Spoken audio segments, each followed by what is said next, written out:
봉독하시겠습니다. 이에 일어나 먹고 마시고 그 음식물의 힘을 의지하여 40주 40야리에 가서 하나님의 산 호렙에 이르니라. 엘리야가 그곳 굴에 들어가 거기서 머물더니 여호와의 말씀이 그에게 임하여 이르시되 엘리야야 내가 어찌하여 여기 있느냐. 그가 대답하되 내가 만군의 하나님 여호와께 열심히 유별하오니 이는 이스라엘 자손이 주의 언약을 버리고 주의 제단을 헐며 칼로 주의 선지자들을 죽였음이오며 오직 나만 남았거늘 그들이 내 생명을 찾아 빼앗으려 하나이다. 여호와께서 이르시되 너는 나가서 여호와 앞에서 산에 서라 하시더니 여호와께서 지나가시는데 여호와 앞에 크고 강한 바람이 산을 가르고 바위를 부수나 바람 가운데 여호와께서 계시지 아니하며 바람 후에 지진이 있으나 지진 가운데에도 여호와께서 계시지 아니하며 또 지진 후에 불이 있으나 불 가운데에도 여호와께서 계시지 아니하더니 불 후에 세미한 소리가 있는지라. 엘리야가 듣고 겉옷으로 얼굴을 가리고 나가 굴 어귀에 섬에 소리가 그에게 임하여 이르시되 엘리야야 내가 어찌하여 여기 있느냐. 그가 대답하되 내가 만군의 하나님 여호와께 열심히 유별하오니 이는 이스라엘 자손이 주의 언약을 버리고 주의 제단을 헐며 칼로 주의 선지자들을 죽였음이오며 오직 나만 남았거늘 그들이 내 생명을 찾아 빼앗으려 하나이다. 여호와께서 그에게 이르시되 너는 내 길을 돌이켜 광야를 통하여 다메섹에 가서 이르거든 하사엘에게 기름을 부어 아람의 왕이 되게 하고 너는 또 님시의 아들 예후에게 기름을 부어 이스라엘의 왕이 되게 하고 또 아벨 무홀라 사밧의 아들 엘리사에게 기름을 부어 너를 대신하여 선지자가 되게 하라. 하사엘의 칼을 피하는 자를 예후가 죽일 것이요 예후의 칼을 피하는 자를 엘리사가 죽이리라. 그러나 내가 이스라엘 가운데 7,000명을 남기리니 다 바알에게 무릎을 꿇지 아니하고 다 바알에게 입맞추지 아니한 자니라. 총신대 신학대학원 구약신학 교수님이신 김희석 교수님께서 보내시는 곳이 있다란 제목으로 하나님 말씀 전하시겠습니다. 사실 오늘 우리가 읽은 본문은 정말 너무 잘 알려진 그런 얘기이기도 합니다. 엘리야가 호렙산으로 40주야를 통해서 호렙산으로 갔다라는 스토리입니다. 그 앞부분 우리가 읽지 않았지만 또 로뎀나무 아래서라는 그런 타이틀로 되게 잘 알려져 있는 그런 본문이기도 하지요.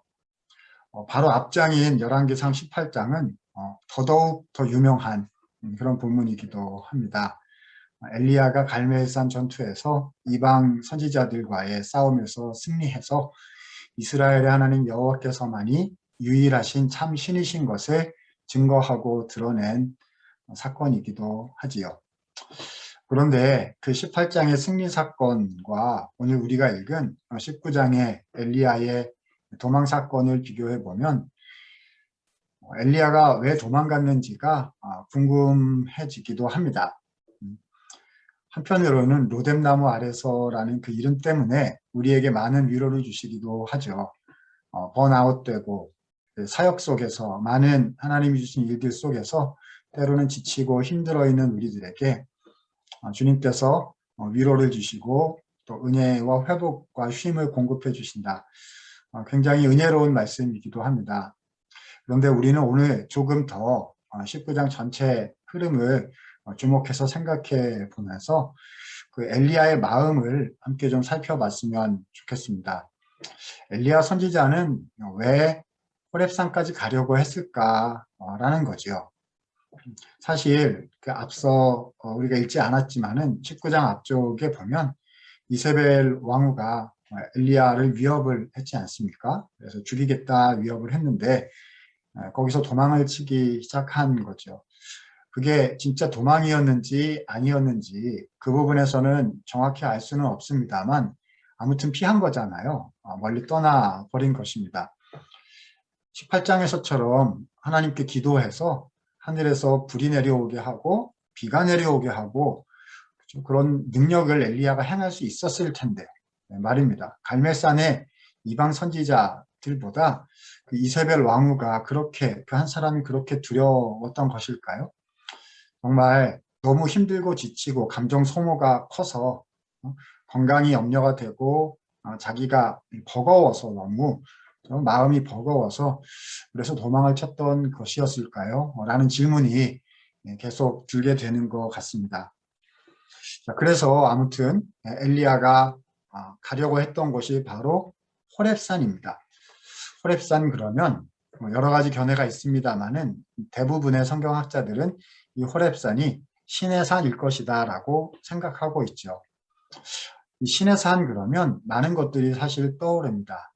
구약 성경에서 특별히 하나님께서 이스라엘을 언약 백성으로 이끌어내시면서 가장 위대한 승리와 언약 백성을 세우셨던 그 역사의 장소가 신의 산이지 않습니까? 하나님께서 모세를 부르셔서 소명을 주신 곳이 호렙산 신의 산이셨고요. 그리고 또 이스라엘을 출애굽시켜서 데리고 와서 언약 백성을 세워주신, 언약 백성 만들어주신 신의 산 언약을 체결해 주신 곳이 또 신의 산 아니었겠습니까? 어찌 생각하면 이 엘리야는 자기보다 더 큰 근원으로 돌아가서 더 큰 힘을 얻고자 했던 것이었을지도 모르겠다라는 생각을 해보게 됩니다. 하나님 그동안 제가 가지고 있은 능력보다 더 큰 모세에게 주셨던 그 소명의 능력을 좀 주십시오. 주님, 우리는 다시 불이 필요합니다. 주님, 우리는 다시 하늘에서 쏟아지는 비가 필요합니다. 이것이 엘리야의 마음이 아니었을까 하고 생각해 보게 되는 것 같습니다. 우리들은 어떠할까요? 여러분은 어떠하십니까? 저는 오늘 이 말씀을 전하려고 제가 익숙하게 묵상하고 알고 있는 이 본문 설교 말씀인데요. 생각해 보니까 또 이런 생각을 하게 되는 것 같습니다.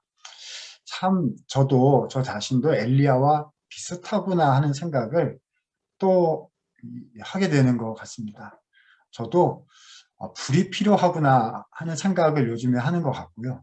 그러니까 뭐냐 하면 하나님 능력을 주셔서 일을 해야 될 것 같습니다. 이런 생각을 하는 거죠. 한국 교회가 참 어렵고 한국 신학교가 어려운데 뭘 해야 됩니까? 하나님 무엇을 하면 다시 살려놓을 수 있죠? 이런 우리가 다 이런 고민과 숙제와 사명을 두 어깨에 짊어지고 살아가는 것 아니겠습니까? 그런데 하나님께서는 이 엘리야에게 가장 선한 것을 주셨을 것인데요. 사명자인 엘리야에게 하나님의 뜻을 밝히 보여주셨을 것인데요. 주님께서 알려주신 엘리야에게 주신 더 큰 사명, 주님의 위로, 주님의 역사하심은 과연 무엇이었을까요? 자, 본문으로 좀 더 들어가 보도록 하겠습니다. 본문 우리가 8절부터 해서 18절까지 읽어보았는데요. 자, 9절부터 이렇게 보면은요. 호렙에 도착해서 굴에 들어갔는데 하나님께서 엘리야에게 질문하시는 장면을 목격하게 됩니다. 9절 말씀 보니까요. 하나님께서 엘리야에게 물으셨습니다. 엘리야여, 내가 어찌하여 여기에 있느냐? 이게 무슨 말일까요? 하나님 다 아시잖아요. 하나님 주님, 제가 어쩌다가 여기까지 왔는지, 주님을 위한, 주님의 공동체와 주님의 나라를 위한 제 마음이 무엇인지 주님 아시잖아요. 말 안 해도 주님 다 아실 것 같은데, 하나님이 물으셨습니다. 말하라고 하시는 것 같습니다. 하나님은 인격적인 분이셔서 소통하기를 원하시고, 우리가 정직하게 기도하기를 원하시는 것 같습니다. 다 아시는데요. 그래서 엘리야가 대답을 합니다. 바로 10절 말씀에 나오는데요. 내가 만군의 하나님 여호와께 열심히 유별하오니 이는 이스라엘 자손이 주의 언약을 버리고 주의 제단을 헐며 칼로 주의 선지자들을 죽였음이오며 오직 나만 남았거늘 그들이 내 생명을 찾아 빼앗으려 하나이다. 엘리야의 대답은 이제 요약하면요. 이것이라고 생각되는데요. 하나님 저만 남았습니다. 그 당시 이스라엘의 선지자들이 많이 있었는데 이 아합 왕과 이세벨이 선지자들을 다 죽였고 일할 수 있는 사람이 하나 남았다는 거죠. 그래서 하나님 제가 만약에 죽게 된다면 그러면 도대체 누가 이 일을 감당할 수 있겠습니까? 우리는 이제 알게 됩니다. 엘리야가 도망친 것은 자기 자신의 목숨 하나를 건지기 위한 이기적인 행동은 아니었다는 거죠. 죽음 앞에 겁먹은 것은 결코 아니었다는 것입니다. 하나님의 나라를 위한 주님의 일을 감당하기 위한 그 불타는 마음이 엘리야에게 있었고요. 그래서 정말 이를 잘 도모해서 다시금 주님의 나라를 일으켜야 되겠다는 절박한 마음으로 이 호렙산까지 오게 된 것을 알 수 있다라고 생각이 됩니다. 정말 엘리야답다라는 생각이 들고요. 주님의 교회를 위해서 사투를 벌이고 이 시대에 주의 교회를 지켜내고 하나님의 복음을 증거하기 위해 애타는 마음을 가진 사람이라면 이런 엘리야의 고백이 충분히 이해가 되고 공감이 되지 않을까라고 정말 진정성 있는 주님의 사역자다. 엘리야 같다 진짜 라는 생각을 하게 되는 것 같습니다. 그런데요 여러분 하나님은 이때 엘리야를 좀 특별하게 대우하신 것 같습니다.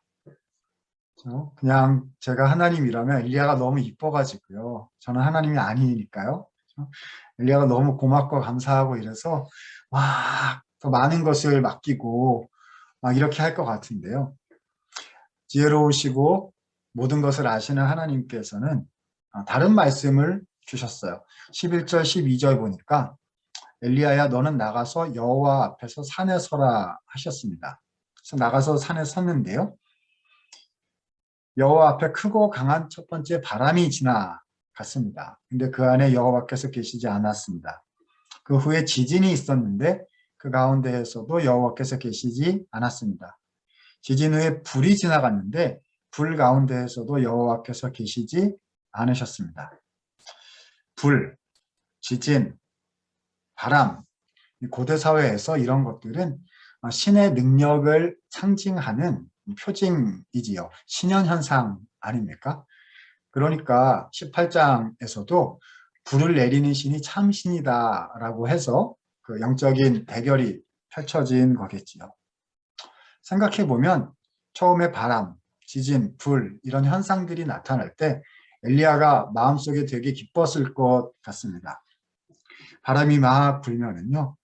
주님께서 이 바람의 능력으로 함께 하시나 보다. 이런 되게 반가운 마음이 들었을 것 같아요. 그런데 하나님께서 거기 계시지 않으셨습니다. 바람 후에 지진이 왔죠. 저 같으면 되게 반가웠을 것 같습니다. 하나님 지난번에는 불을 주시더니 이번에는 땅을 흔드는 지진의 능력을 주시는군요. 그런데 거기도 주님이 계시지 않으셨습니다. 마지막에 불이 왔습니다.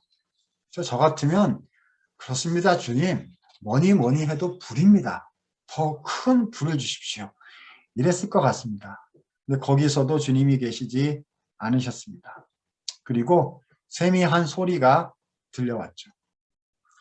여러분 세미한 소리가 뭡니까? 하나님 주시려면 큰 걸 주셔야죠. 큰 걸 주셔야죠. 세미한 소리가 뭡니까? 라는 인간적인 섭섭함, 실망감 혹시 그런 것이 있지 않았을까 싶습니다. 그래서 따라갑니다. 그런데 본문 보면 하나님께서 한 번 더 말씀하시는 것을 보게 되지요. 똑같은 질문 하셨습니다. 엘리야야 너는 왜 여기에 있느냐? 라고 한 번 더 말씀하셨어요.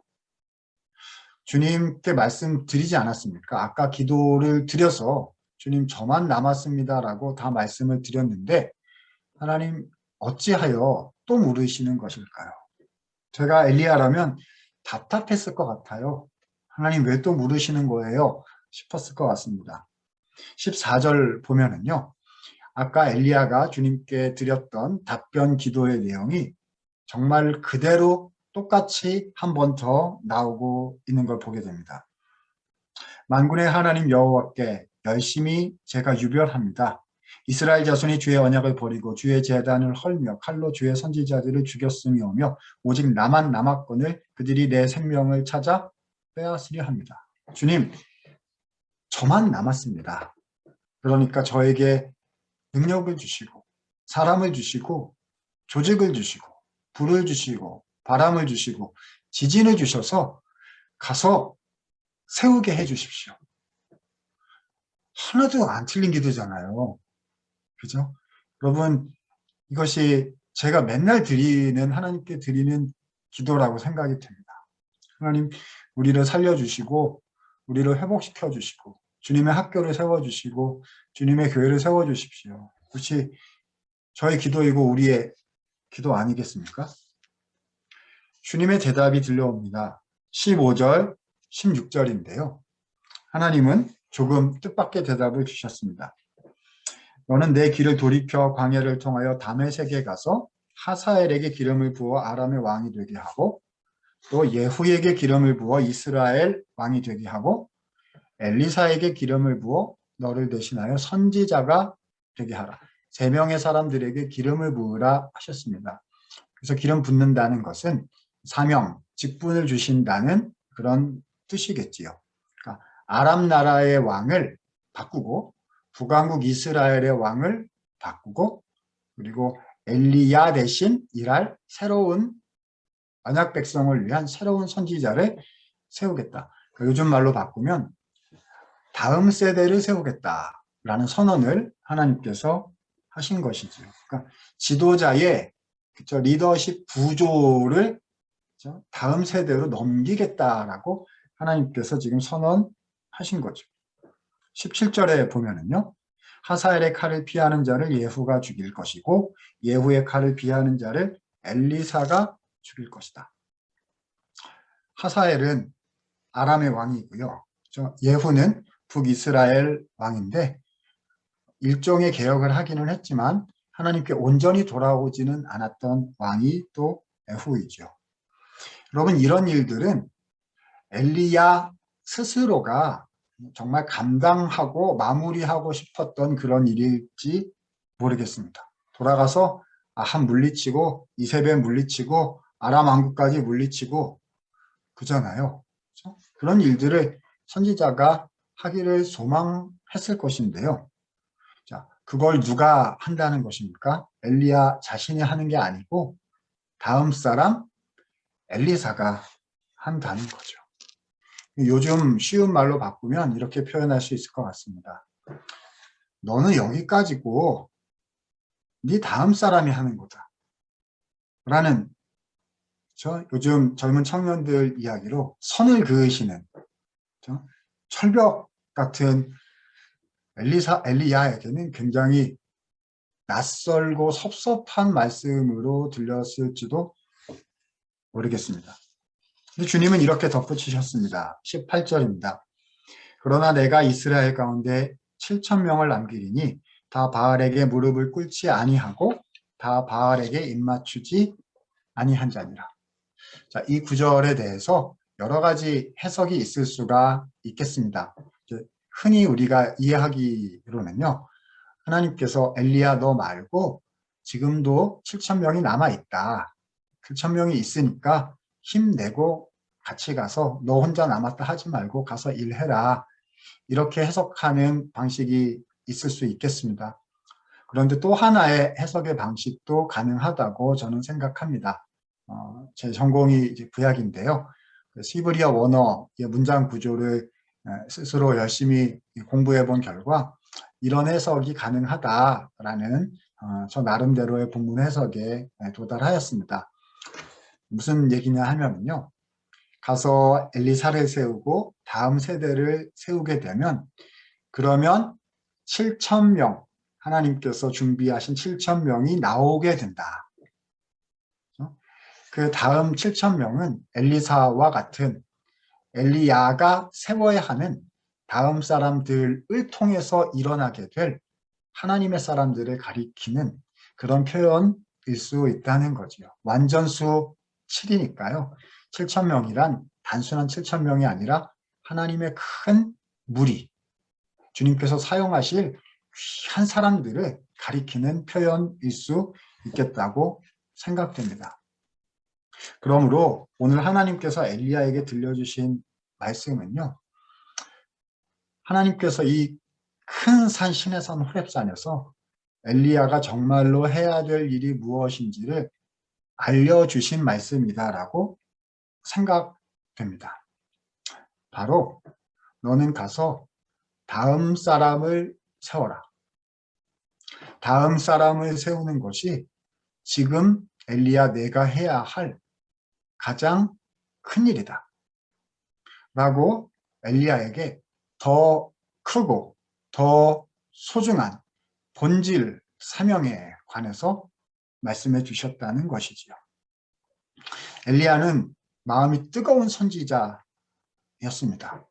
주님을 위해서요, 생명을 걸고 갈멜산의 영적 전투를 해서 승리를 이끌어냈고요. 그는 기도의 사람이었습니다. 무릎 꿇고 무릎 사이에 고개를 넣고 기도해서 3년 반 비가 오지 않던 그때에 하나님께 기도함으로 비가 내려올 수 있도록 기도했던 선지자가 엘리야였습니다. 정말 이런 믿음의 사람 정말 되고 싶습니다. 우리 모두가, 저도 그렇고요. 그런데 주님께서 엘리야에게 마지막으로 가르쳐 주신, 허락해 주신 하나님의 사명은 이것인 것 같습니다. 엘리야야, 너 혼자 다 이루려는 그게 끝이 아니다. 너가 정말 해야 하는 것은 엘리사와 같은 다음 사람을 세우는 것이다.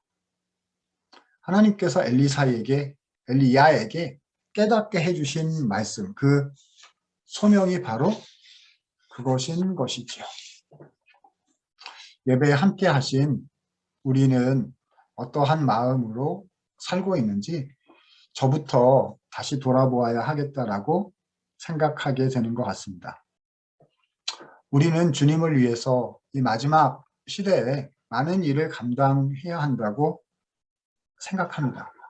주님을 위해서 실제로 많은 열매를 맺기도 합니다. 갈멜산 전투에서 승리하기도 하고, 우리 이 기도를 통해서 정말 가뭄이 끝나고 하나님의 은혜가 비처럼 내려오는 생명의 역사, 우리를 통해서 일으켜 주시는 것을 경험하기도 합니다. 주님의 나라에 대한 애타는 마음이 있기 때문에 그 하나님이 주신 사명을 이루기 위해서 주님 앞에 간구하며 답을 찾고 많은 일들을 감당하기를 소원합니다. 그런데 그럴 때에 하나님이 이렇게 우리에게 물으실 수 있을 것이라 오늘 본문 말씀대로라면요, 생각이 됩니다. 사랑하는 딸아, 사랑하는 아들아, 너는 왜 여기에 있느냐? 주님 다 아시잖아요. 제가 왜 이렇게 기도하는지, 제가 왜 이렇게 애달파하는지, 제가 왜 이렇게 버둥대는지 주님은 제 마음을 아시잖아요. 라고, 그게 우리의 간증과 고백이 아니겠습니까? 그런데 주님은 그때 우리에게 세미한 소리 가운데 말씀하십니다. 세미한 소리이지만 가장 능력이 있으신, 가장 크신 하나님의 말씀이죠. 하나님의 미련한 것이 세상의 지혜보다 훨씬 더 지혜로운 참 지혜인 것 아니겠습니까? 하나님의 약하심이 세상의 강함보다 월등히 강하신 참 능력이 아니시겠습니까? 주님은 엘리야에게 말씀하셨던 것처럼 우리에게도 말씀해 주신다고 생각이 됩니다. 너는 가서 심어라. 너는 가서 사람을 세워라. 물을 주어라. 기다려라. 기도해라. 성실하게 그 길을 걸어가라. 그것이 너의 역할이다. 그것이 너의 역할이다. 자라게 하시고 열매 맺게 하시고 영광을 거두시는 분은 하나님이시며, 다음 세대를 통해서 주님이 그것을 하실 것을 믿고 너는 가라 말씀하시는 것이죠. 생각해보면 이렇게 사신 분이 계십니다. 예수님이시죠. 구약 성경의 모든 일들은 예수님을 향해 가고 있고요. 예수님에 의해서 성취가 되었다는 것이 우리 교회의 고백 아니겠습니까? 예수님께서 십자가에 죽으시고 부활 승천하셨을 때에 모든 일을 다 이루실 수 있으셨지만요. 다 이루셨지요. 계시의 성취는 온전히 이루셨지요. 그런데 제자들과 사도들과 교회에 이룰 사명을 맡겨 주셨습니다. 사람을 세우시고 교회를 세우셨고요. 그들을 통해서 주님의 나라를 완성케 하시는 것이 우리 구주 예수님의 뜻이셨고 삼위 하나님의 뜻이셨다. 우리가 성경에서 배우게 됩니다. 함께 생각해 보았으면 좋겠습니다. 네, 우리 함께 계시는 우리 교수님, 선교사님, 우리 목회자분들은 잘하고 계신 것 같은데 저 혼자 잘 못하고 있는 것 같아서 이 말씀을 이렇게 증거해도 되는가 하는 부끄러움이 제 안에 있는 것 같습니다. 우리는 무엇을 하고 있습니까? 그래서 오늘 제목을 보내시는 곳이 있다라고 정해 보았습니다. 우리의 보내시는 곳이 어디일까요? 어떤 교회, 어떤 조직, 어떤 부서, 어떤 기관이 아니겠지요. 저는 총신대학교에 있는데요. 그 총신대학교 자체가 잘 되라고 하나님이 저를 기관이나 조직으로 어떤 부서로 어떤 신대원으로 보내신 것은 아니실 것입니다. 소중하고 중요한 기관이지만요. 이런 뜻입니다. 하나님은 우리를 주님의 사람들을 향해서 보내주셨습니다. 우리의 소명은 사람이고 영혼이고 생명입니다. 너는 가서 다음 사람을 세워라. 너는 복음을 전하여 다음 세대를 세워라. 그러면 주님께서 그들로 하여금 7,000명이 되게 하사 예수 그리스도의 교회를 회복해 하시며 복음의 영광을 다시 드러내실 것이라고 약속해 주신다고 생각이 됩니다. 네, 우리 선배 교수님들 많이 계시고 우리 동역자분들 계시고 우리 존경하는 선교사님들 계시고 또 저희 학교 졸업생들 전사님들도 계신 것 같고 그래서요. 참 하나님께서 저가 저한테 설교하라고 이렇게 이 자리에 세워주셨다는 생각이 참 많이 드는 것 같네요. 우리가 일을 하는 것이 아니라 다음 하나님의 사람들을 세우기 위해서 지금 주신 이 자리에서 하나님의 일을 감당하고 있다는 사실을 눈을 떠서 다시 분명히 보게 되고 다시 깨닫게 되는 우리가 되었으면 좋겠습니다. 그러면 우리를 통해서 정말 아합과 이세벨의 시대와 같은 이 시대에 주님의 약속 7,000명을 남겨두셨다. 하나님의 사람을 일으켜 주신다는 그 약속이 이루어지게 되리라 믿습니다. 이 은혜가 우리 모든 기도에 함께 하신 분들과 또 우리 KR에 속하신 모든 분들 또 우리가 복음을 전하고 또 사람을 키우기 원하는 학교들과 교회들과 민족들과 선교의 현장에 이루어지게 될 줄로 믿습니다.